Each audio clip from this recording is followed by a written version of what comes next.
Welcome to NISTH ThinkOut podcast series of the Institute of Science and Technology for Humanity at Nanyang Technological University in Singapore. My name is Sulfikar Amir, and I'm the host of this podcast episode. At the NTU Institute of Science and Technology for Humanity, or NISTH, we aim to contribute to the production of new knowledge and innovation with stronger ethical, social, economic, and cultural consideration.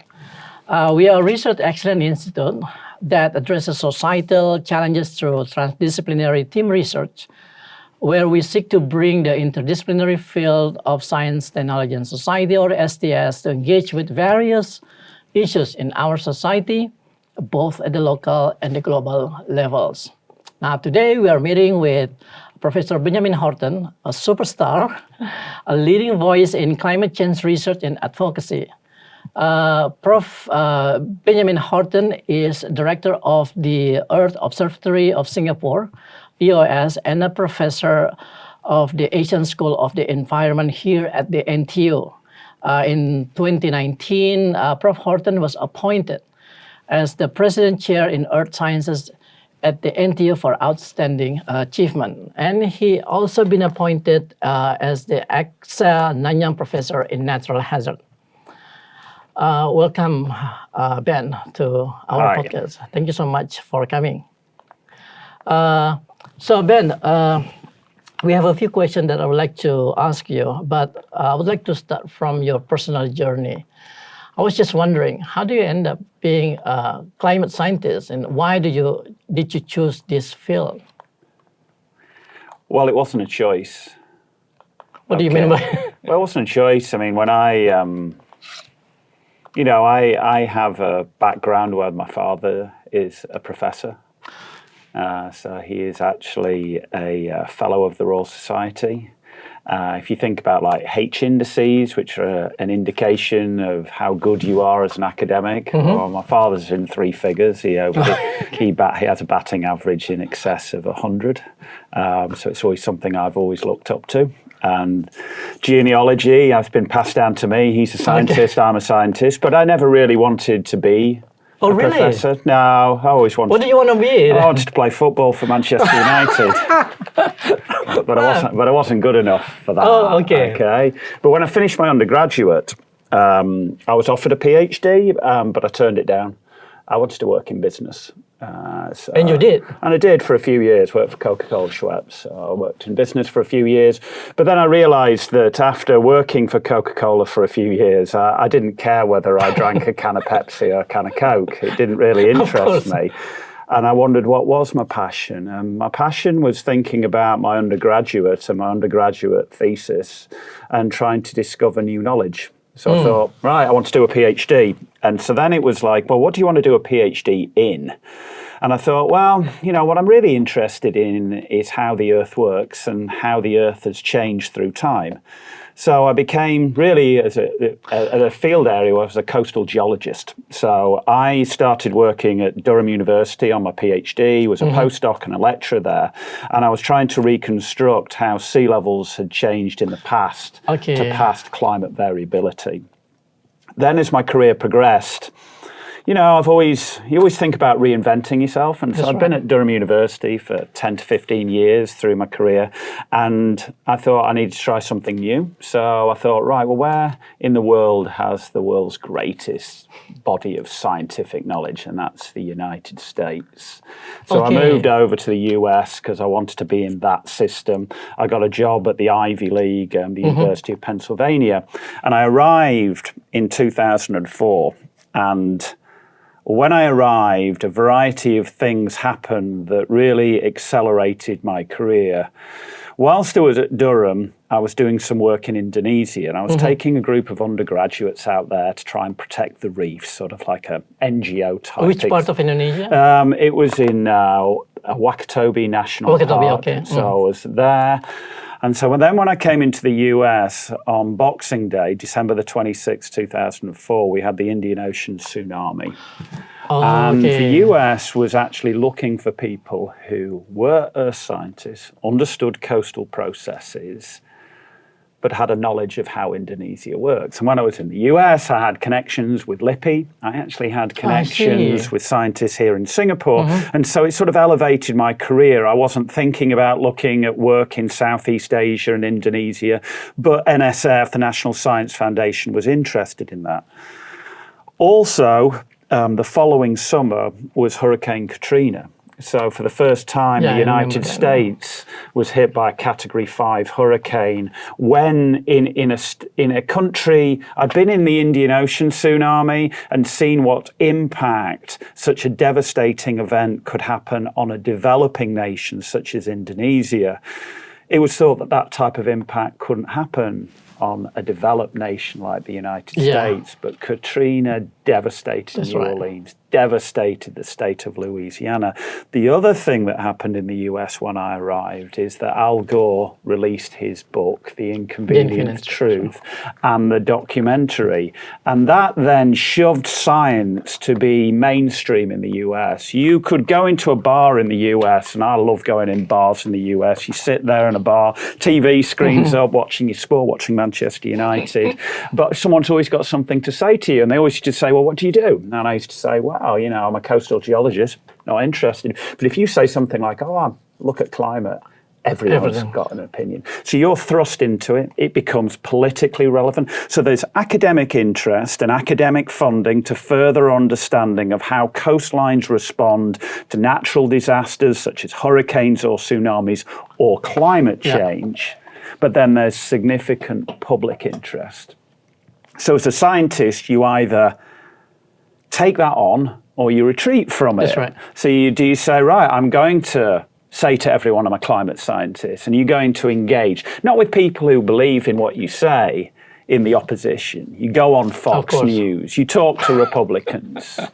You try and engage them, try to convince them, try and portray the science, get them to see you as a person. And that's what I've always thought. And so ever since then, I've always been actively involved in trying to be an advocate of climate change. And so I spent many years, again, you're always trying to reinvent yourself. I was around 15 years in the United States.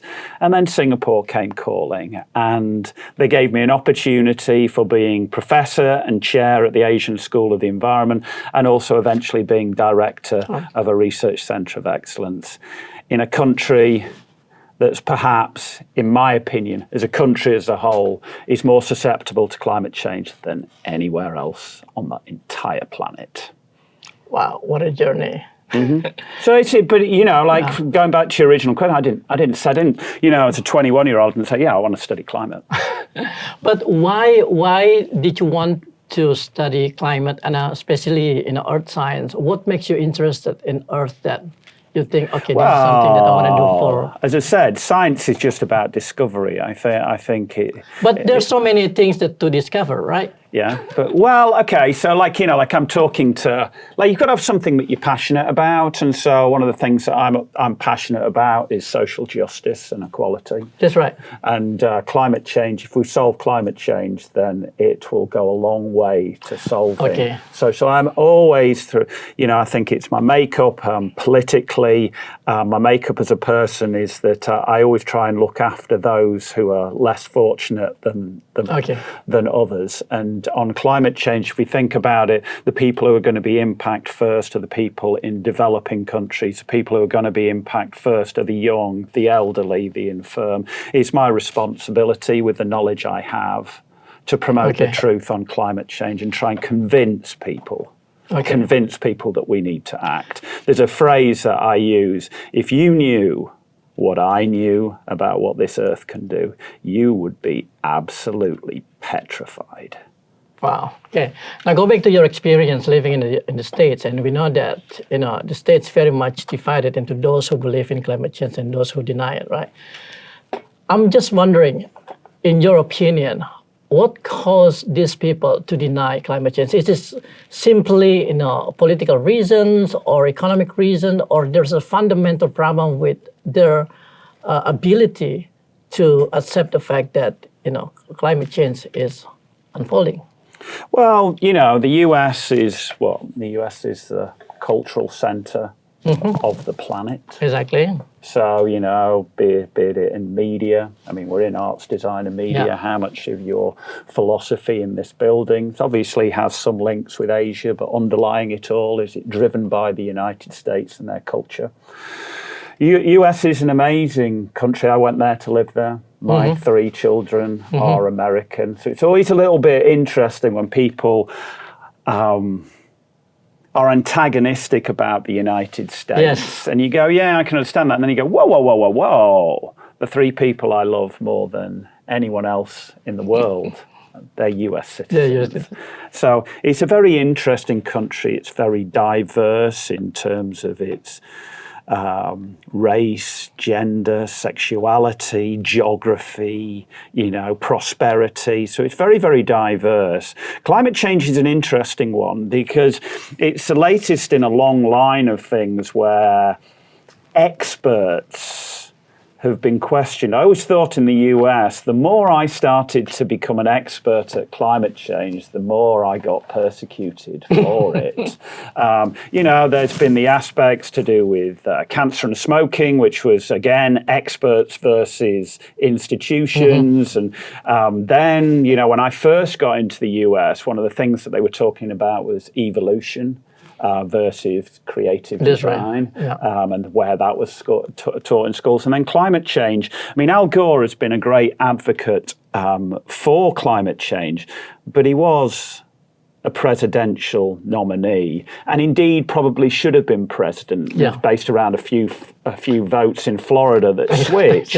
Okay, so it then started to become a political topic.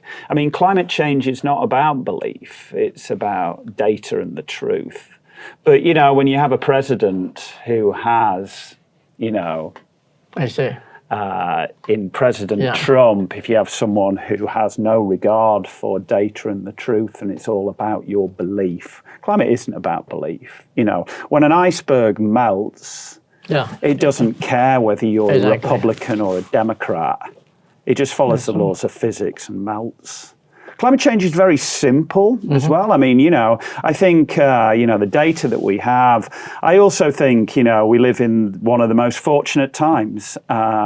We have these amazing climate models that can predict anywhere on the planet what the temperature will be, what the sea level will be, give you an estimation about where the rainfall will be. It's all about, for society, making sure that these natural hazards don't become humanitarian disasters. So it's all about communication, it's all about resilience, it's all about preparedness. Again, it's absolutely amazing that the climate scientific community have identified what the tipping points are in the system. They've basically told society, do not go above 1.5 degrees C above pre-industrial. If you do, we have these series of catastrophic failures. But if you keep it below it, then we're okay. And then we're also able to say how we keep it below it. It's not inventing a new vaccine that we've never heard of, like we had to do when COVID. It's actually applying the solutions that are readily available. So now climate change, yes, the science is still progressing, identifying, becoming more certain, reducing errors, downscaling it from a globe to a region to a country to a city. But the science is only going to change incrementally. We know the solutions. Just it's all about communication and a will of action. Okay, talking about climate change as a fact rather than a belief, there's been some people who begin to use the term climate disaster rather than climate change to emphasize the criticality of the situation at the moment.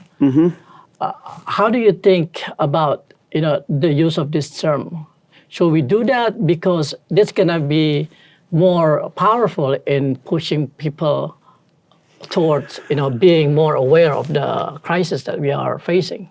Well, I think it comes out of frustration from the scientific community. I mean, we started this podcast thinking about, my life story, but when I was an undergraduate, I'm talking 30 years ago now, I sat a class on climate change, and it all talked about, this, models had come out, they projected into the future. If we didn't do anything about CO2, we'd have heat waves, we've had droughts, we would have wildfires, we would have superstorms, we would have catastrophic rainfall, we would have landslides, we'll have collapsing ice sheets, we'll have problems with permafrost, we'll have marine heat waves, coral reefs will die, coral reefs will bleach. And I'm sat there going, oh, these are these projections. And at the time, all the governments had come together in the Kyoto. And I was thinking, wow, science has come up with this problem. Society's come together and we're going to solve it. Last month, I gave a class to a group of students on climate change. Not about predictions, about all of these realities and what a colossal failure society had done on climate change. We're talking 30 years ago, and we're still in this problem. So what are climate scientists going to do? They're going to get more and more frustrated, and maybe are going to use words that are not usually commonly associated with academics, talking about emergencies, talking about disasters. But then the other aspect is that we know as climate scientists that in the past, when the Earth has warmed up, catastrophic things have happened. The Earth will always be fine. Okay. But human society will not. And so we're very alarmed by how much the Earth is warming up. I mean, let's just think about these things. On Monday was the warmest day ever. Get your head around that. The warmest day ever. On May the 12th in Singapore was the warmest day in 40 years. So it's warmer than any day that you have ever experienced in your life. Get your head around that. That is so scary. And then the problem is I would bet all the money I own that over the next 12 months, that temperature on the May the 12th will be exceeded once, twice, 3, 4, 5, 10 times in the next 12. It's going to get so hot. People are going to die. That's climate. People are dying in some countries. But here at home, people are going to die of heat stress. Okay? Singapore is the most susceptible country on the planet. Why? Well, two factors that are certain on climate change. We've got better certainty. One is sea levels are going to rise, and a third of Singapore is less than 1 metre above high tide. The two ice sheets at the pole, if you combine the amount of water that they have within them, is enough to raise sea levels by 70 metres, 70. Okay? So you only need to melt a minor percentage of those ice sheets, and you flood Singapore.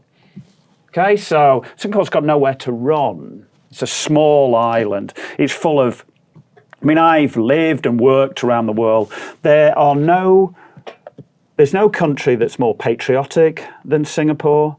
There's no country where a government haven't invested in the people more than in Singapore.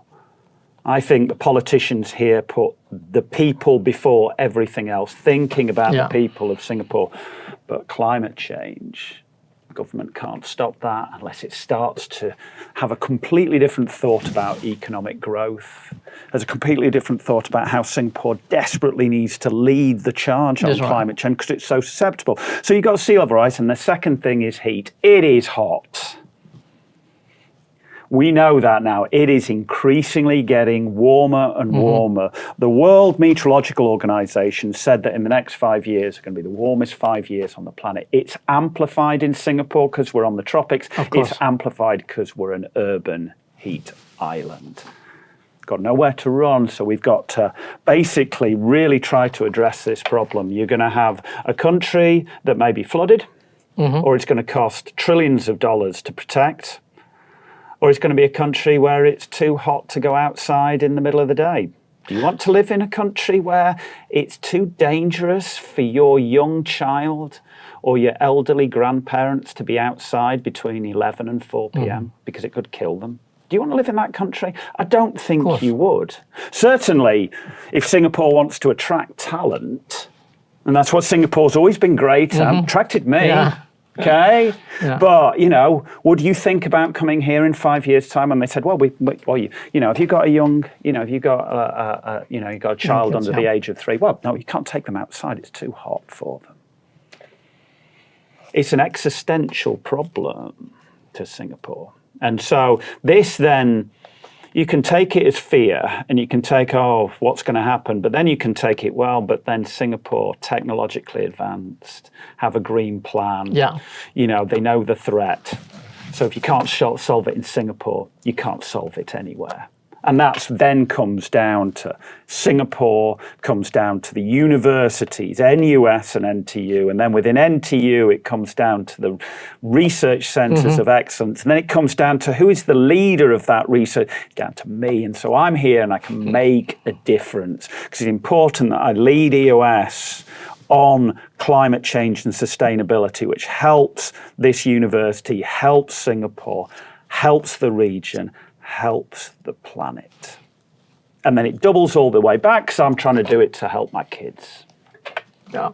Okay, so what do you see happening in Singapore as part of the government's effort to mitigate climate change that you think is going to be effective, or maybe the other way around?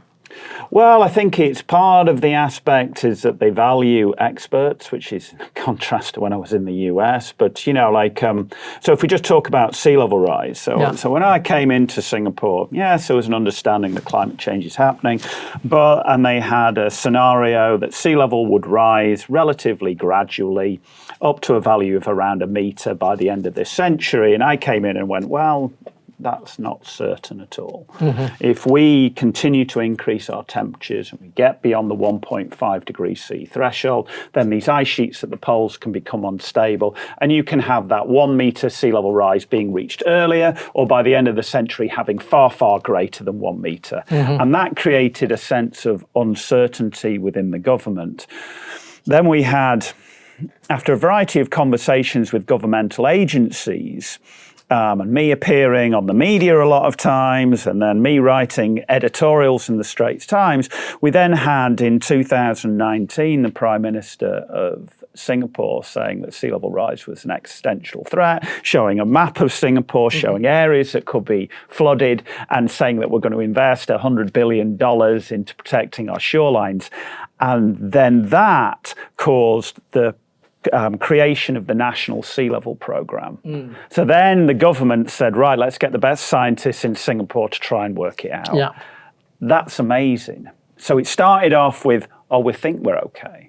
Then scientists like myself said, well, there's a lot of uncertainty in here. So then they went, right, well, we're going to have to be open and transparent to the public that this is a problem, which I really admire about the government here, that open and transparent, sea level is a problem. And then they put their money where their mouths are. They then say, right, okay, we need R&D on this.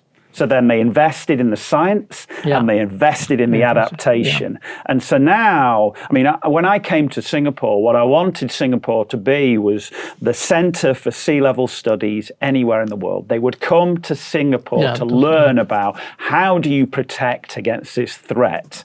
And, the threat of Singapore is from the poles, 10,000 kilometers away. So it's just amazing that we were able to do that, and shows the flexibility, shows the interest, shows the understanding of the nature of the problem. But we're not finished there. Singapore's starting up a centre of excellence linking together the Public Utility Board with a variety of the universities. EOS is starting up a new grant scheme called the Climate Transformation Programme. We've just been to Antarctica. Previously, we went to the Arctic. We've done some real firsts.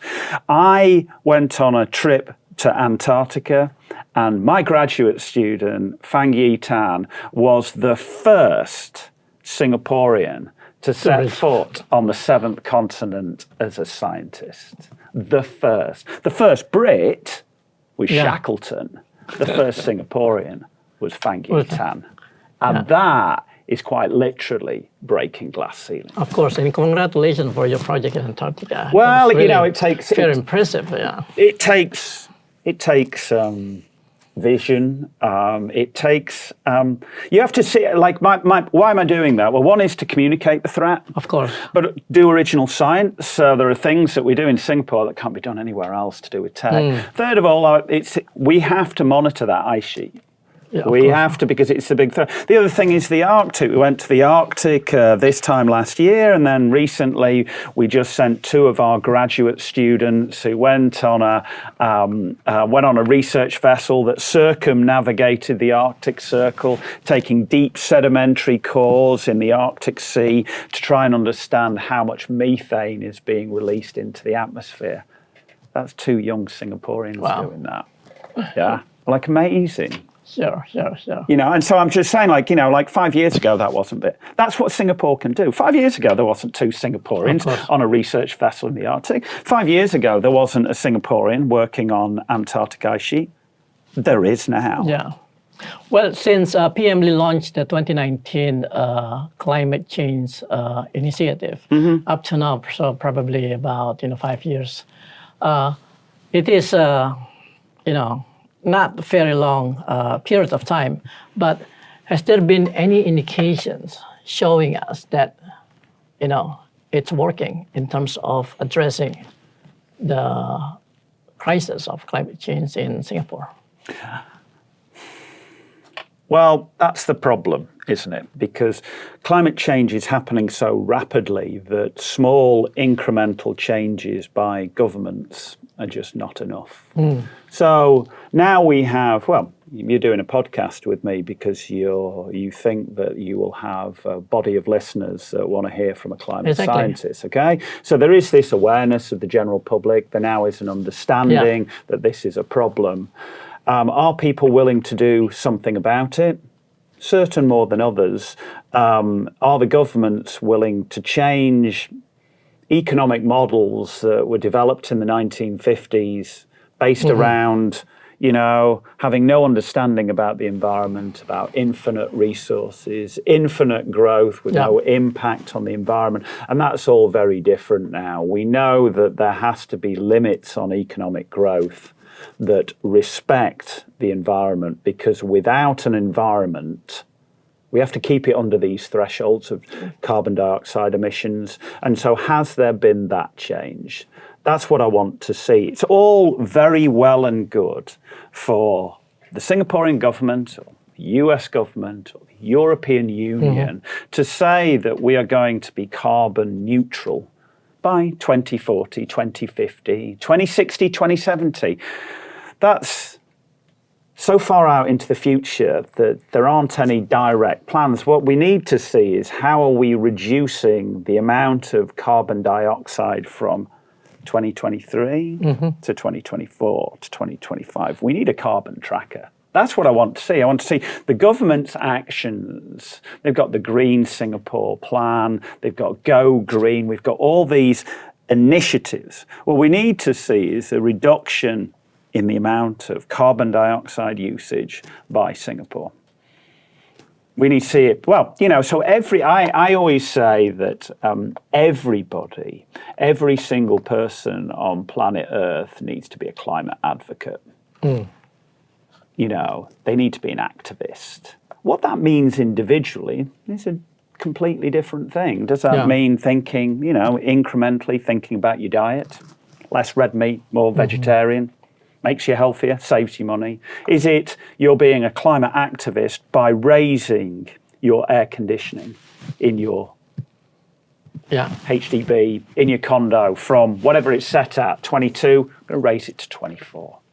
That is being a climate activist. That's thinking about, why am I doing this? Oh, I'm doing this because I don't want to draw energy, which I know is coming from natural gas. I'm saving the planet, and you're saving money in your pocket. It's all these things. If we can all start to do these things incrementally, and there are 8 billion people on the planet, if we all can educate about the importance of climate change, and we start to build these things incrementally, lo and behold, we'll have found huge ways to finding this solution in the next 5 years. But if we don't do this, then the problem is just going to get so big that we can't solve it. So the climate community right now are very, very worried because, Monday this week was the warmest day ever. The oceans are around 5 degrees C warmer than they ever have been. They're the warmest in 170 years. The amount of sea ice around Antarctica is at a record low. We've got El Nino has just been established, but we're really concerned it's going to be a major El Nino. There are these really warm spots in the North Atlantic. There's a lot of climate scientists who are a little bit like, whoa, what's happening to our system? And then we'll have a look at some of the impacts of them. Again, going back to being in the US, but the cities of New York, then DC, then Chicago, then Detroit, successively were the cities that had the worst air quality in the whole world. It wasn't Beijing, it wasn't Bangkok, it wasn't Ho Chi Minh, it wasn't Delhi, it was New York, with the US having the Clean Air Act. But it couldn't do anything about these forest fires in Newfoundland. The forest fires that were caused by incredibly warm temperatures, drying out the soil, burning the forests, prevailing wind direction going into New York, DC, Chicago, Detroit.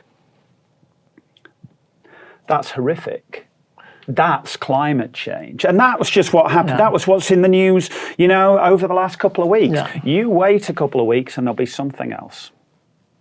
Okay. And so we're very concerned as climate scientists, is the climate getting beyond us? And what we need to have is an emergency response. We need to be aware that climate change is here. It's not going away. There's no vaccine. There's nothing. There's no injection we can put into planet Earth and we will create antibodies that will protect us from climate change. It's happening. It's real. We need to make sure it doesn't get really, really bad by reducing our emissions, but we need to become resilient and prepared. Okay. Thank you so much, Ben, for your explanations. It gives me some idea of understanding, the situation in Singapore. But there seem to be sort of internal contradictions. Singapore is a small country, and it basically driven by a belief that the only way to survive as a small country is to continue growing, right? So economic growth becomes sort of the priority of the country to survive. And there's a plan to increase the number of populations and to expand the territory, the size of the islands. But at the same time, as you said, that Singapore is very susceptible to climate crisis. So is there any a middle ground here that a country like Singapore should pursue, or what would be, the strategy to, negotiate these two tensions between economic growth and the environmental, reality? Yeah, but that's a misconception, isn't it? That's what's thrown at climate scientists or environmental scientists all the time, that, if you save the planet, then that means we don't have any economic growth. Yep. But if you don't save the planet, you will never have economic growth. All your investments in your stocks and shares, your pensions, your 401k are absolutely worthless without a healthy environment. Those economic growth models were made at a time when population was much less and we had no knowledge about how we were impacting the environment. We do now. If we don't do something about greenhouse gases, we cross tipping points, and let's just list a few of them that can, scare the living daylights out of me, okay? Yeah. So if you go above a 1.5 degrees C threshold, the ocean conveyor that has been put in place to transport heat, the excess heat from the tropics to the poles, slows down and potentially stops. The ocean conveyor that transports heat from the equator to the pole stops, okay? That happens, there is no society, because the whole civilization on planet Earth is wiped out. Okay, so if that doesn't bother you, okay, let's think about something else. You go beyond that 1.5 degrees C threshold, and Greenland and Antarctica that have 70 meters within them collapse. They collapse, causing rates of rise in sea level that are so great that all corals become extinct, all mangroves, all salt marshes. There is no engineering solution that can stop it. Singapore can invest $100 billion.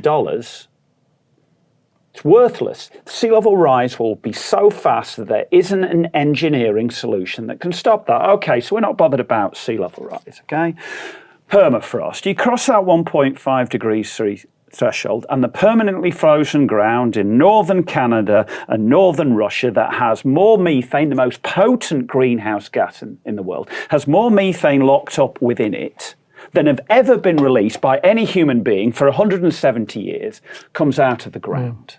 Okay? Oh, well, that doesn't bother you. Okay, so go above the 1.5 degrees C threshold. 1 in every 2 species on planet Earth goes to extinction. Oh, that doesn't bother you. Okay, so you go above that 1.5 degrees C threshold. Corals that are responsible for 40% of the fish in our oceans become extinct.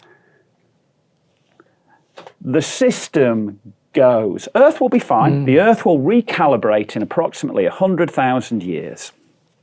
We won't be. So it's a misconception about economic growth and the environment. They have to work together. We have to develop new economic growth models, but growth models that take into account the health of the environment. That's and right. get into account.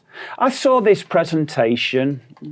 It was at NTU about entrepreneurs, and they were talking about, well, you know, follow our model and we can all be the next billionaire, okay?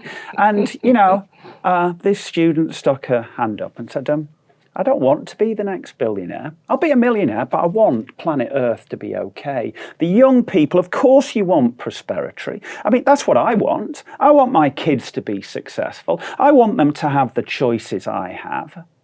But they're not going to be able to have those without a healthy environment. So we need to have economic growth models that incorporate the health of the environment. There are many opportunities here. Okay, so if we think about Singapore and economic growth, let's think of electrical vehicles. Yeah. Okay, so right now, I don't know what the percentage there are of electrical vehicles, maybe 2 or 3% are on the road.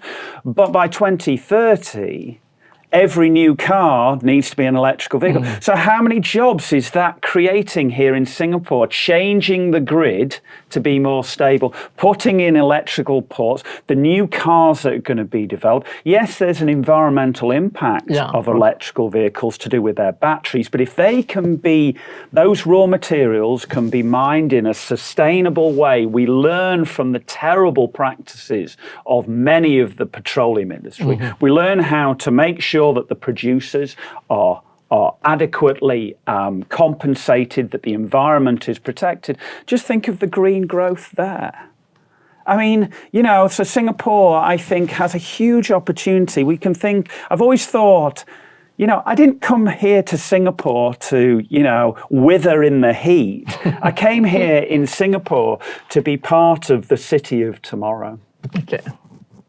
That's what I think. And so you've got to start to think outside the box here.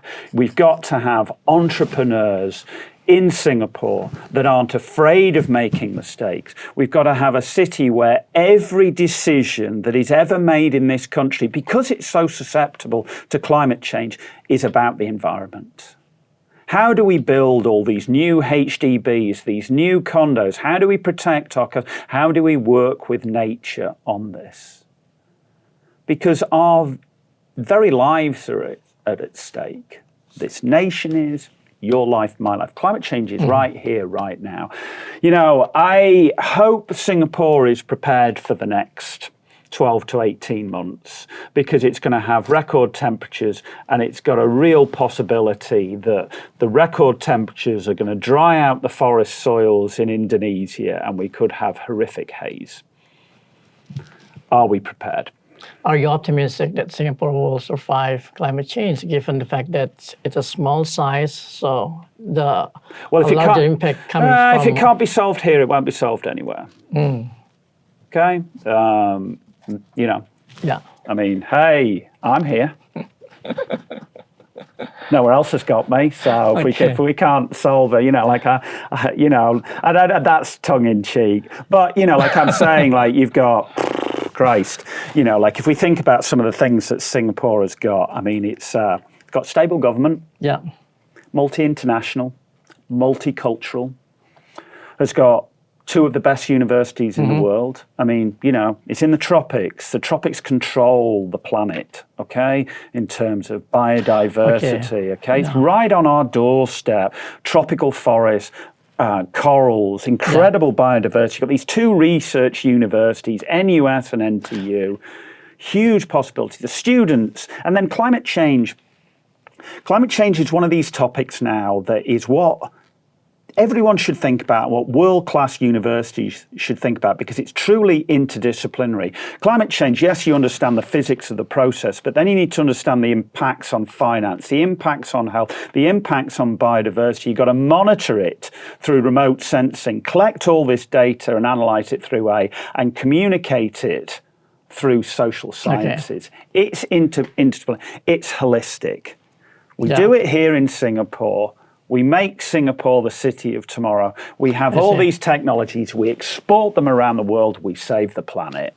So you're saying is that we need to rely on our network and collaboration with other countries, especially the neighboring countries, so that we can contribute. Yeah, I mean, you cannot do it yourself, but you can lead. Singapore has a responsibility to lead on climate. Yeah.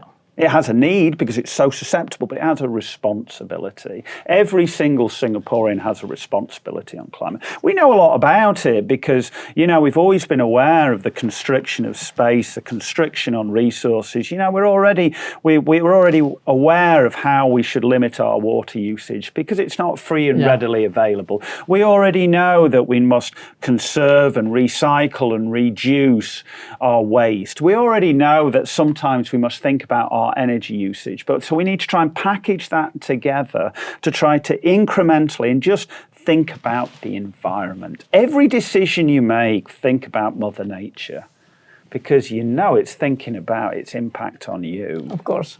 Now, talking about responsibility, there's one infrastructure project that Singapore's been doing since 1960s, which is land reclamation. And this land reclamation, is done by using, sand imported from the neighboring countries, which is good for Singapore to expand its land. But of course, it has some, consequences on the environments in other countries. So how do you see that issue to be sort of consistent with the agenda of addressing, climate? Well, land reclamation, small countries, every square metre of land is worth huge commercial value. And so, therefore, one of the ways for alleviating stress on land area is to reclaim. There are many classic examples throughout the developed world where countries have always either built to the edge of their land or have tried to reclaim, the Dutch being perhaps the classic example. Singapore's no different. I think the aspect about it, which it has been highlighted, the environmental degradation of mining of sand from other countries to enable there to be greater land here in Singapore. And my thoughts always about this is that it needs to be very, very transparent. And just like with climate change, there need to be international regulations. Climate change itself is not going to be solved by the Green Plan in Singapore. But Singapore's Green Plan needs to be met or raised by other countries in Southeast Asia. So then you have a collective that's the Southeast Asian Green Plan. The Southeast Asian Green Plan on trading pacts with Pacific Rim universities or the European Union or North America can now start to trade when we've all got a similar type of green plan. When we talk about land reclamation and sand mining, it's the same with everything. We need to be transparent and we need to be responsible.